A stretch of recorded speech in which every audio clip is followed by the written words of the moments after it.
Shalom from Jerusalem. I'm Jonathan Lipnick from eTeacher Biblical, and I'm standing directly outside the Dominus Flevit Church, which in Latin means the Lord wept, or the Lord cried.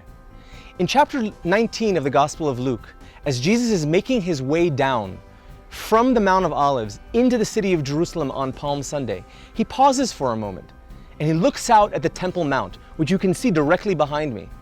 And he prophesies the future destruction of the city, which would come about 40 years later, after he was here in the city in the year 30. He says, "Indeed, the days will come when your enemies will set up ramparts around you and hem you in from every side." And lo and behold, that's precisely what happened. When the Romans arrive in the year 67, they set up a siege directly on the Mount of Olives, and 4 years later, in the year 70, they finally put down the first Jewish revolt, and the city is destroyed along with its magnificent temple, which was considered one of the most magnificent buildings in the whole Roman Empire. Let's go inside this modern church and have a closer look.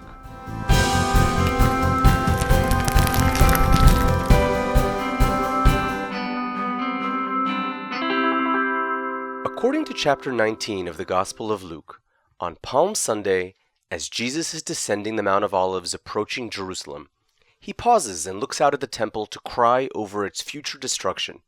He predicts that enemies will one day lay siege to the city and tear it down. They will crush you to the ground, you and your children within you, and they will not leave within you one stone upon another, because you did not recognize the time of your visitation. What does the word visitation refer to here? If it means an official visit and is referring to Jesus' visit to Jerusalem, shouldn't it say, my visitation? As we all know, Jesus did not speak English. He spoke a combination of Hebrew and Aramaic. The word for visitation that Jesus originally uttered here was most likely the Hebrew word pikudah, a fascinatingly rich word with a wide range of meanings in the Hebrew scriptures. It can mean to count, as in Joshua 8:1. It can mean to pay attention to, as in Exodus 4:31. It can mean to remember, as in Genesis 21:1. Or it can mean to punish, as in Jeremiah 44:13. Even though English Bibles use 4 different words in these 4 different verses, in the Hebrew original, all 4 use the same word, pakad. So originally, what Jesus meant when he said you did not recognize the time of your visitation, or your pikudah, was you did not realize that this has been a test.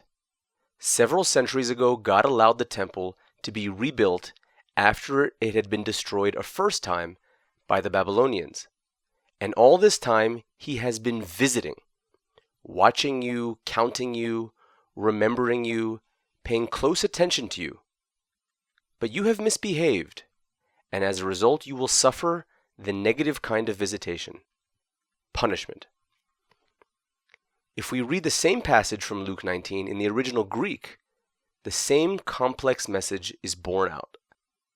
The word visitation in Greek is episkope, which is built from 2 smaller words, epi, which means over, and skope, which means watching. So episkope means watching over. It's the root of the English word episcopal, which means having to do with a bishop, the overseer of a church. It's the same word used by John the Baptist's father Zechariah in chapter 1 of the Gospel of Luke when he says, "Blessed be the Lord God of Israel, for he has looked favorably on his people and redeemed them." Looked favorably in the original Greek is watched over, episkope. So what Jesus is actually saying is, you did not accept the signs of the redemption, you did not recognize the time of God's favor, and so you are no longer worthy of Jerusalem. Most of us know the end of the story. Jesus' prophecy of the destruction of Jerusalem was fulfilled 40 years later when the Romans besieged the city and burned its famous temple to the ground in the year 70. How interesting that they began their attack on the city from a hilltop to the north known as Mount Scopus, from which they were able to watch over the city. This is a sample of how reading the Bible in the original Hebrew and Greek has the power to transform your understanding of the Scriptures. Please click here to learn more about eTeacher's live online biblical language courses. If you enjoyed this video, I encourage you to click like and to comment below. I hope you'll join me on the next episode as I continue to explore the final week of Jesus in Jerusalem.